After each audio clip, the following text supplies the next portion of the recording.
আসবেন না। স্ট্রং রুমে যেখানে কাউন্টিং হচ্ছে মানে সেন্টারে, সেখান ছেড়ে কেউ আসবেন না। এটা বিজেপির প্ল্যান। প্রথম 2-3 রাউন্ডে আমি কালকে থেকেই বলছি যে ওদেরগুলো আগে দেখাবে, আমাদেরগুলো পরে দেখাবে। এবং অনেক জায়গায় 2-3 রাউন্ড কাউন্টিং করার পরে প্রায় 100টা জায়গায় কাউন্টিং বন্ধ করে রেখে দিয়েছে।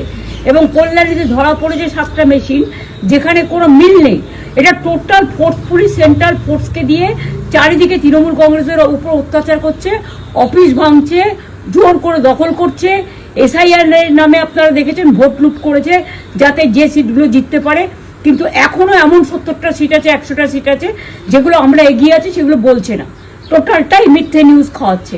আগে ডিআইসিও এই খবরগুলো দিত, কিন্তু তাকে কালকে চেঞ্জ করে দেওয়া হয়েছে। টোটালটাই ইলেকশন কমিশন নিজের ইচ্ছে মতো খেলছে, এবং সাথে কেন্দ্রীয় বাহিনীকে নিয়ে। এবং আমাদের পুলিশরা টোটাল মাথা নত করে কেন্দ্রীয় বাহিনীর আন্ডারে কাজ করছে। সুতরাং আমি সব আমাদের কাউন্টিং এজেন্টদের, আমাদের সমস্ত পার্টির কর্মীদের বলবো, অত মন খারাপ করার কারণ নেই। আমি বলেছিলাম সূর্যাস্তের পরে আপনারা জিতবেন।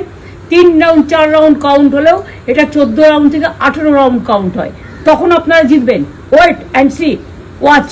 আমরা সবাই আপনাদের সাথে আছি, আপনারা কেউ ভয় পাবেন না, নিশ্চিন্তে থাকুন। আমরা বাঘের বাচ্চার মতো লড়াই করে যাবো।